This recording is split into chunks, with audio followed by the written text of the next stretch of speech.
Hello, everyone. My name is Emily Potter, and I am the host of the Living the Dream Video Summit. I'm also the director of the Million Kisses Foundation and a musician living completely and solely within a gift economy model. So what I get to do is, for this summit, I get to bring together 21 presenters for you, and I'm asking them all one question. How are you living the dream?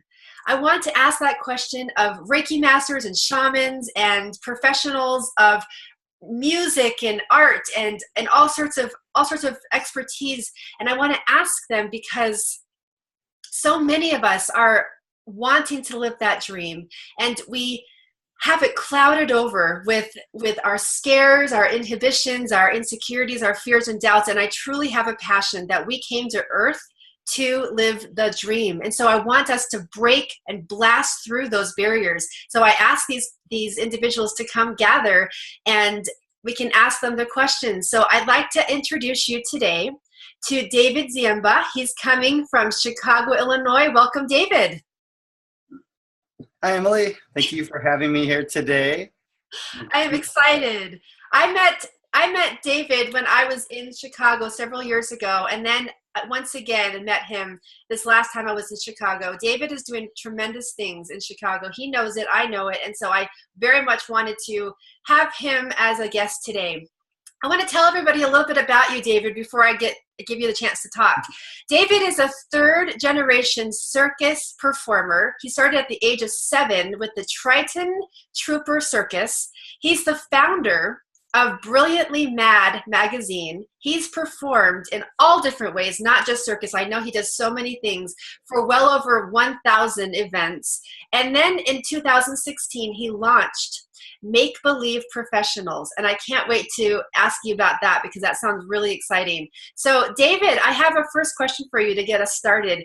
I want you to take us back to your childhood. Tell us, I was imagining having your family be circus performers, and you could have gone either way, that this was for you or not for you at all. And tell us when you knew that circus performing was actually something that you wanted to do.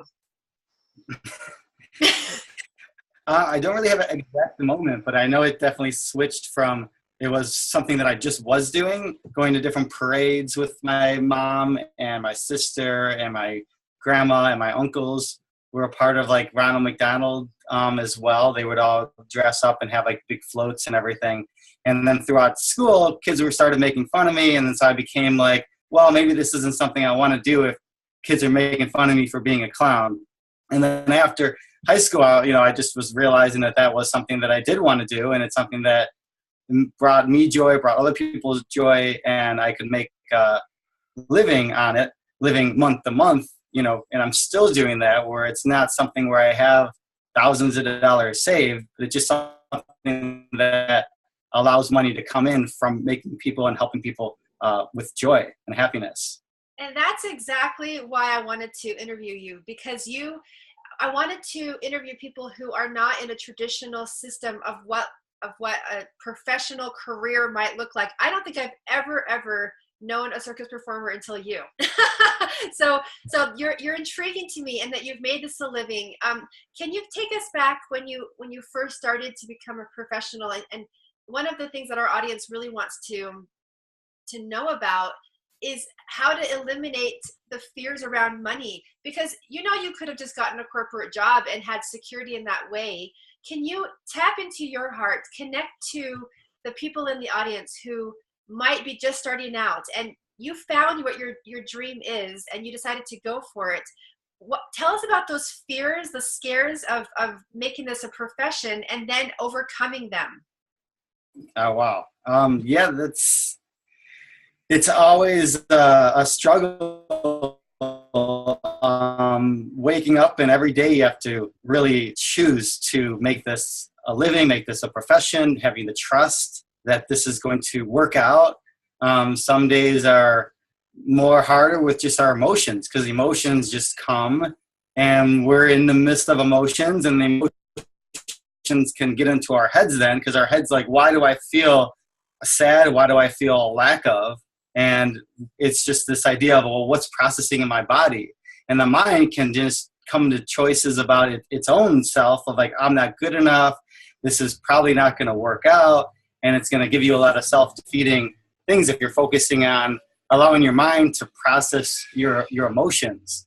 Whereas the emotions are from the past or from different triggers or from maybe the planets, different beliefs that you might have, and all the people that are surrounding you. One of the big things that I've learned in my studies is that we have emotions that are flowing through our body, and then we have activities. And a lot of times we move them together, where this is the person that's in front of me, this is the activity that's happening in my life, this is the work that I'm doing. But with this emotion that's happening, I feel like, whoa, I tried to start my business here, but in the same period of time, I was having this emotional breakdown. And then we tie those together, and then we create this like issue with this thing that's happening, and we feel like, oh, well, I was sabotaged, and I was really hurting at this time, and it's because of this, or this is not going to happen because I was feeling this. And we have to really work in ourselves is to really separate the feelings that's going on from the activities that's taking place in our life. And that was a really big thing I realized of really figuring out those two separately, to really focus on what's this feeling inside of me. And that feeling might have nothing to do with who's around me or what I'm focusing on, and to separate those, to have a clear, how do I help myself get through whatever I'm feeling and what this needs are that I have personally, that I can center myself and ground myself. And that's why spiritual practices are so important, that we can separate this from, okay, if I can get myself into this flow and maybe take some yoga, get a massage, do some meditation, and then after that, finding that balance. And once I feel good, then going back into the work that I have to do, or going back into my friend, and allowing, when you are feeling that with a friend, be like, look, I'm feeling something right now. Can we talk later? Because I'm moving through a lot of things, and you don't want to be by the fire that's burning inside of me at this moment. And whatever's going to come out might not be healthy for you to be around. I was listening to Matt Kahn last night about forgiveness, and he was talking about how when people come and they're like in your face, like, hey, I have this love for you. And then you might be like really struggling with whatever's going on, and you might be like, wow, and I'm going to freak out now and give you my freak out energy. And when people are, and Matt was talking about, if someone is freaking out and showing you this, they're showing you their inner struggles that's going on, their inner battle, and they're giving you the notion that they're giving you the signal that, hey, stay away from me. It's not about you. It's not about, hey, you're hurting me. It's about, hey, give me some space. Hey, you don't want to be around me. Here's this barbed wire fence. If you come close, you're going to get stuck. You're going to get hurt. And so I actually might have seen that one. I think he said there's a sign that says healing in progress. So just stay away. I want to, what our audience is drawn to this summit because they are spiritually based and very open-minded to that spiritual foundation. And I feel like that's one of the reasons why you are so successful, David, because everything you do comes with that foundation of that spiritual connection. And I want to actually ask you something about that in a minute, but I want you to tell us about the mission of Make-Believe Professionals and Make-Believe Professionals. I like this one particular word that you have in your mission statement. It's your mission to inspire a better world through art, performance, and creative services. So the reason why I like that you use the word inspire, because usually just the regular person will look at what circus performances are and the kind of performances that we look at as entertainment. Mm-hmm.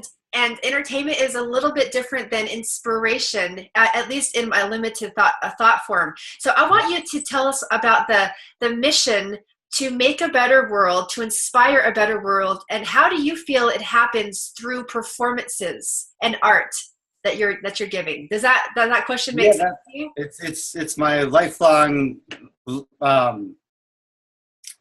study of being in a space of entertaining all the time and seeing the joy that is created from me entertaining. And that inspiration in essence is giving people the opportunity to learn that they can do that same thing, inspiring them to be able to, hey, you can do this.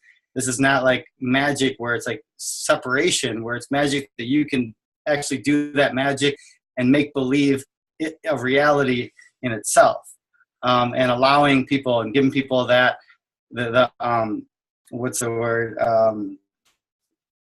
the freedom to do that and to be happy, be joyful, like the Fool card coming in and just making people smile. In past, like the king would have the jester come out and literally raise the spirits of the room before the king would come in. And you can call that entertaining, or you can call that, raising consciousness. You can call that, the inspiring everyone to just be happy and be themselves and be free of whatever's going on in the mind and whatever lack of that they feel that they can't do something. Inspiring people to make this better world by living that world and by make-believing a better world. The Marshmallow Entertainment was my family company that's been around. My mom's been doing that for over 40 years. And then in 1998, I started something called BrilliantlyMad, which I'm sure we'll get to in a little bit. And then last year, Make Believe Professionals was the name that came through me. And I was trying to think of a good name, like what's a name, this new company, this new vision that I can bring people on and have performers coming and bring this messages of joy and love and even education of topics. Like, how do we get politics is something that people want to separate, but it's something that, like, how do we have clean water and how do we eat healthy foods, and to inspire people to eat healthier, to be healthier. And how do we get that into the programming while we're entertaining? Amazing. So that's like the niche that I'm working on figuring out, is how can we not just entertain by juggling or by making balloon animals or face painting, but actually using different words and language to inspire people to eat healthier, to be healthier, to live healthier, and to express themselves in very loving and caring ways. So I'm going to actually tell your secret. You have a secret that you just said it, but I'm going to say it again so people who might not have heard it, I'm going to say it, that when you are performing, you are actually being a light worker and you are being a healer. And I want to acknowledge that I love that you said that that jester is playing the fool. And yet, David, I want to really acknowledge the work that it takes. Because when you're on stage, performing, behind the scenes to get to that point is hard work. And I acknowledge that, especially because you're taking it on more than just entertainment. You are actually a world healer. I want to make sure that the audience hears that. And I want to actually expand. We talked before this interview about how people, if they're not in Chicago, how they actually can be connected to make-believe professionals. Will you share a little bit about that? Yeah, my vision with that is that we can have make-believe professionals all over the world. And so how can we utilize make-believe professionals? I have a little card here, and it shows little fonts, and I don't know if it's backwards on here, but we have characters in kids' variety arts, specialty in circus arts, multimedia arts, and healing and spiritual arts. And we want to use this as a platform that other healers that might be in a small town doesn't know how to market themselves, how to really get themselves out other than the internet. And we want to utilize this as like something that's like more tangible, that people can maybe get some flyers themselves and utilize themselves as a make-believe professional. And their mission, whatever they're doing with their art or spiritual work, that they want to be a part of the community, want to really share and inspire others. And they can work with us and utilize our platform to promote what they're doing and bring make-believe professionals to the areas as well around the world. I think that's brilliant. So people listening, they're on the same kind of path. They're just a little bit, maybe 2 steps, you're 2 steps ahead of the journey. And then you can say, I want to share this because what we're doing is actually, we can all connect very much so. And you're willing to share that and expand, and it serves you as well. I want you to talk about Brilliantly Mad Magazine, because that's when I came to Chicago, you very much, you gave it to me and I read it. And I want to ask you specifically, with this audience who's never maybe heard of Brilliantly Mad Magazine, tell us, what's an example of a new reader? What would a new reader benefit from in reading this magazine that you've created? Well, I'll show the magazine. So here's the the most recent one. We published this on 11/11/11, and we've been working on doing another one since then. And it'd be great to like have your readers and other people that are interested in collaborating on another issue. The issue that we have right here is you lift me, I'll lift you, and we'll ascend together. So, and the idea of Brilliantly Mad is to all come together and to lift humanity up and to connect this type of bridge. Like we have this, the rainbow is like this archway. And if we take the archway and flip it, we have a circle. And we've, there's a lot of talks about the rainbow coming back and the circular rainbow. And I look at it as like the arc of humanity, the circular rainbow bridge and the arc of humanity, that we're taking this information that we have and healing the planet with it. And we all have our little piece of the puzzle that we can unite into this arc to give to the next generation. And I feel that Brilliantly Mad is one of those platforms that we can all collaborate and put energy into something like this, into something that's like tangible, not just online. And then we can give it to the next generation. And I like to pass these off for free, but then people that make donations, then we could print more magazines with the donations present. And the idea of Brilliantly Mad that came to me in 1998 was the name Brilliantly Mad. But then since 1998, it was like, what does that mean? And so I've been on this mission of going almost backwards, because in 1998, I saw my birth vision about like what my life was like reversed to when I was born, and then sped up past when I was 18 then and into the future. And I saw the conscious community. I saw like the world, being at war with itself, more importantly at peace and really coming together and this new way of living. And I couldn't explain what that was. And so it's been I thought it was going to happen in 98. I came back out of that life vision, and I was trying to describe it. And it took a year for a lot of my friends to even understand what I was speaking, because I was talking really fast. I was blurring words together, and I was like, this is going to happen. We got to do this. We got to do that. We got to bring the community together. And people were like, it sounds fun. I'll go on a journey, but I have no idea what you're talking about. And so, now 19 years later coming up, it's like I could see more of a vision about the community coming together. And specifically what Brilliantly Mad is that balance of the brilliance, which is the masculine side, and the madness is in the feminine side. And any duality, any polarity, sun and moon, and how it's coming together and finding that balance of like the yin and yang type of idea. Any religion has that balance. And that center point of the brilliance and the madness is that no point, is the non-dual duality. And so that's why it's also one word. Because if you take it brilliantly and then another word mad, that's not the same. It's got to be the same. And with that non-duality where you find that balance and you're able to waver inside of the brilliance and the madness and really swim in those waves of love. And you have that, you have that fear, we have that like struggle, but we can come back to the love and just keep flowing with like that understanding until we find that balance. And that's where that sweet spot is. And anything you want to do is in that balance. I love it. So I was going to ask you about the title and the name. So I'm so glad you explained it so beautifully. It's very inspirational. Thank you. I want to take a question from the audience. When they sign up for the summit, there are specific questions that they want to know. And so I want to just know your take on this. You obviously believe in what you're doing. It's coming right through. You have radiance in your eyes. You're just enthusiastic, and you have found your calling, and you are living the dream, which, by the way, I'd love to just thank you for doing that, because it's the world. We deserve to have you and your gifts. So thank you. That's the whole purpose of the summit. There are people in the audience listening where they believe in themselves, but maybe not all the way yet to make decisions. And so I would love to ask, from your personal perspective, lack of belief. What would you say to someone?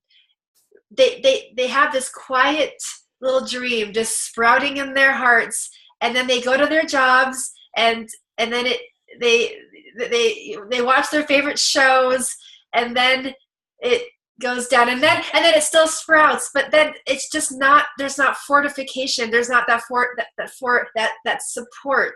So the question is, how do I lower my resistances and raise my belief in my dream? What do you feel? What can you share with our audience today?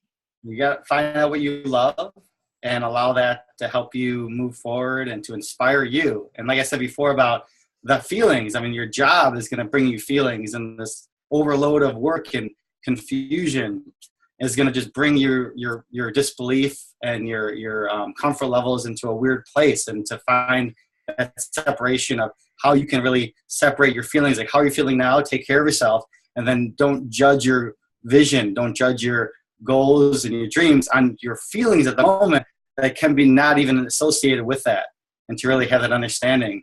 I mean, I've been doing this for 19 years now, and I'm still trying to find that sweet spot. And I'm always putting myself down of like, am I doing this right? Am I doing this enough? And you have to just let go and allow it to have the time it needs and have the people that you're working with, and slowly building those visions on and continuing to add to that, and not to give up, and to be able to like, okay, it's, you know, right now I need a break from it, and to put it aside is okay. And then be able to come back to it and not judge it. Okay, that actually is key, because I'm listening to this, because I'll tell you something. When I hear a lot of people just say let go, I kind of roll my eyes, and I'm going to just have this contrasting view with that, because that's a really lovely thing for us to say. And yet if people have children, they have mortgages, just let go. Like, and that's not what you were saying. I'm actually just being a little bit of a devil. Pause and, you know, let go of like this idea about, and then where it's going is letting go of this expectations and assumptions and projections and judgments, and these expectations that this is what it's going to look like, because things change all the time. I've tried to stop doing this for a number of years, and Spirit will pick me back in and say, you have to do this. And I'll be like, okay, I'm going to stop. And then something will come in, and you'll hear little cues will come, and Spirit will give you warnings about like maybe things that might not be healthy for you, or people that you need to move past. And sometimes they're with you on the vision, and then it's not working for whatever reason. That person might leave, and all of a sudden you can start moving forward and be like, oh, that person, there was a block there. And the blocks, you know, there's always things to learn from each person you meet, each block that comes in, you know, each pressure that's coming is to like help build you and to grow you, because it's not as easy as just doing it. It takes time and it takes years. I mean, when I went to my 5-year journey, it was like, whoa, 5 years, great. 8 years, 10 years. Whoa, wow, this is our 10-year path. And it's like, ooh, number 11, and I love number 11, and then 12, and then 15 years. And it's like, it's never ending. I mean, last year was 18 years, and I'm like, and then we started the new business. I'm like, wow, 18 years, and I finally went legal. Like, it's 18 years, so we're legal now. So, you know, you just look into weird quirks, and you allow yourself to see these, like, bigger picture. And that's really the hard thing, is to see the bigger picture, and that takes time to see what that is, because we're seeing someone else's vision and what other people have done, or what we think they've done, or we think what we want, and that's just small compared to like the grand vision of what is created and what will be created with if you keep moving along on your path. Absolutely. So useful. So useful. And I want to bring what you just said back to the actual question, because it was perfectly said. Instead of trying, so the question is, how do I lower my resistances and raise my belief? And what you're saying is that the resistances are teachers. They're there to support and assist you on the journey. So letting go is not actually letting go of your job, unless that's what feels good to you. You're saying letting go of the expectations and letting go of the timing, and this just allow whenever a resistance comes to let it be a teacher. And as you get into that place of the sweet spot as you move forward. And I love that. This is why I wanted to interview people who have, you know, true decades of experience. Yeah, and judgment. I mean, that was the big thing, like the judging yourself. I mean, I'm my biggest critic. I mean, I'm me being a clown. I can put on a costume and I can go out and perform, and it's super easy for me. Me being here with you is extremely hard for me. At least before, it's like this idea of it, and then doing it. This is a lot of fun, but beforehand, I'm like all nervous. Like, oh, what am I going to say? Am I going to have, you know? Do I need a list of things? Do I need to write some notes down? I'm so glad you said yes. Way to experience the fear all the way through. So one other question, and then we'll ask you a question about what the free gift is that you're giving to the audience. I want to ask you, this is a particular one that I feel like you're going to do really well with. You are very community oriented, You are an organizer of events there in Chicago. You are busy with that, and you're really good at it. You're good at organizing and allowing that place of truly having an experience that is meaningful. I personally got to experience some of the events that you have there. One of the things when people are living or attempting to live the dream, other people have a hard time celebrating that person. There's jealousies, there's comparisons, there's competitions, there's criticisms, and perhaps we're doing it on other people too. That's just kind of like in the conversation when we talk about dreams. He's farther along, and that means he's better, or he's better, he's more talented. Competition, and jealousy, and that's something. You are so community oriented. You are so powered by love itself. Can you share with our audience how we can make a habit of celebrating others and eliminating that space of comparisons, competition, and criticism? Well, there was two things I was going to mention. I don't know if I have that around. Is like a compassion exercise of knowing that everybody around is struggling with the same issues and want to be successful and want their dreams met as well.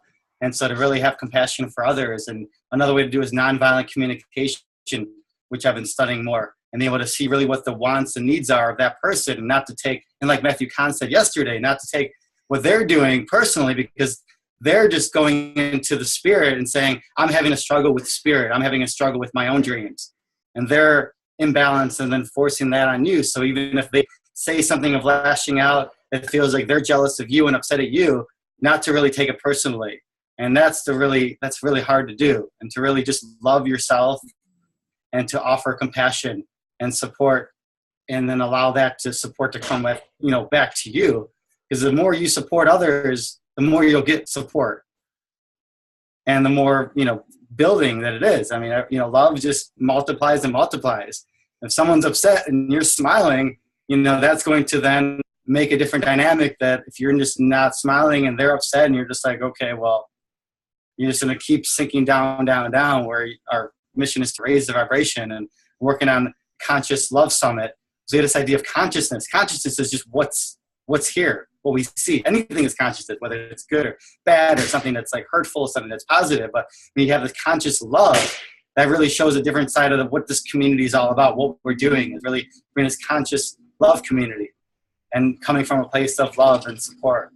So then if people were taking that and making it into a habit, the first word I heard you say is compassion. So when a jealous movement comes up, a jealous emotion or competitive spirit comes through, curbing it with compassion for them and everything that they've been through to get to where they are, and also compassion for yourself in your own journey, whatever that looks like. That's beautiful. I love that.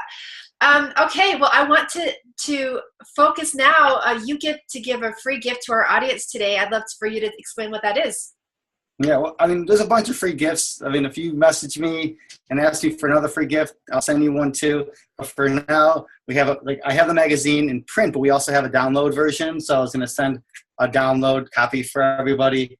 And then, if somebody wants some, we have some of these available still. If someone wants to just pay for the postage, we'd be happy to send a physical copy as well out. So that's kind of like a free thing just for postage. But I'm going to have a free download link of this, and I'll share. I DJ as well, so I'll share like a free mix in there, and maybe some other free goodies. We can have like a package, like download special folder for you guys. Fantastic. And then also there's other ways to connect with you. I really do encourage people to, if you're in the Chicago area, to look up what he's doing, because there's all sorts of amazing events. They're colorful and brilliant with amazing people. So yeah, we'll make sure they have the link for that. And then also making sure that people know if they want to be a part of Make Believe Professionals anywhere around the world, they can connect with you that way too. That's actually a really wonderful gift you're giving as well. Yeah, and the Make Believe Professionals, to actually getting paid for the work that we do, and then the community arm, Brilliantly Mad, that we do this out of the love, and we do this to share what we're doing and what we know to bring and to raise this vibration of love to everybody. I live at the Emerald Palace in Chicago, in Bridgeport. So if you ever come visit Chicago, come by the Emerald Palace, and we do an event called Chicago Chi meaning the life force, Ka is the Egyptian spirit soul, and Go is the Chinese game of strategy. So altogether, Chicago is life force strategies of the soul.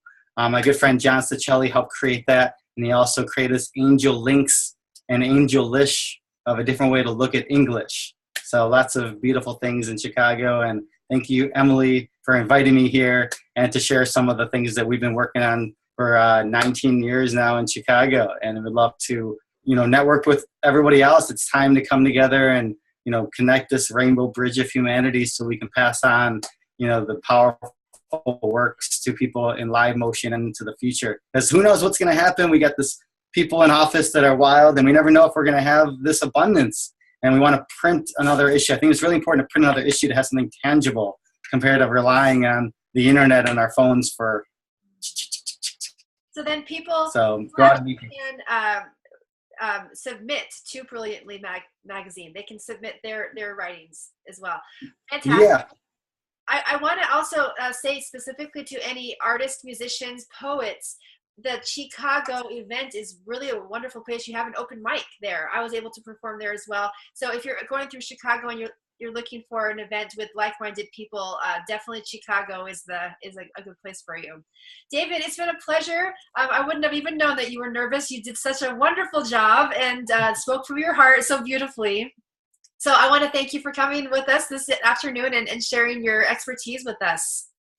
Yes. So I'm going to just talk to the audience for a second. I want to say thank you for being here and to let you know that I am doing all of my efforts within a gift economy model. And the reason why I'm doing that is because I want to eliminate money as a barrier, and I'm taking a stand that money is not a reason to walk away from a dream. So I want to first do that myself before I say that that's a really great theory. I want to do it myself and see what happens. And I've been living in a gift economy for 2 years now and doing everything within that effort, knowing that if I give my whole heart to you, then there will be that trust that I will always be taken care of. And if you know that you are the universe's heart and hands and financial abundance that you get to give to me, I gratefully receive. And my link is down below as well. So feel free to give to my efforts as well as I continue to do my bliss and my journey in my dream. So thank you. Wonderful, we did it. Okay, David, thank you. We'll put your link below and have a wonderful afternoon. Thank you. Bye-bye. Bye-bye.